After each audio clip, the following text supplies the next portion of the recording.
नमस्कार दर्शक बंधु आपण शुणुछंती 91.2 एफएम रेडियो उत्कल मु आपणक सहित आरजे संगीता मो सहित स्टूडियो रे अछंती जणे अतिथि जे सभापति होछंती वसुधैव कुटुंबकम ऑर्गेनाइजेशन किंतु तांको आजी तांको दुनिया रो बाहर करिके जगन्नाथ संस्कृति को मुनेइचिबी काहेकि जगतर नाथ जहार दांड बड़ दांड जहार बाली सरधा बाली आ अनेक किछि आज सुनिबा सारंग ठारो सर आपन को स्वागत करूछि मु हमर परिवार को नमस्कार।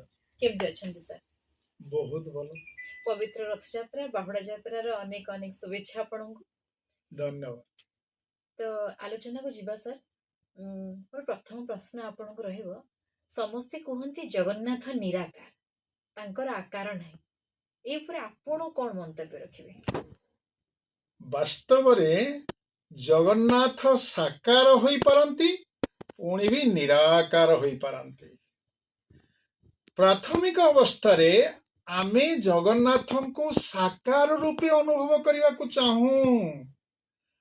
प्राथमिकता रे निराकार को अनुभव करने कष्ट तेणु प्राथमिक अवस्था रे आमे साकार रूप रे जगन्नाथन को दर्शन करू तेबे से जे केवल से साकार रूप रे रहंती से पुरी रे रहंती जेहेतु तांकु एतिके भितर सीमित करा जिवा उचित नहीं कारण से सर्वव्यापक से निराकार निरंजन अलेख तेणु तांकु सीमाबद्ध करा जाई न पारे।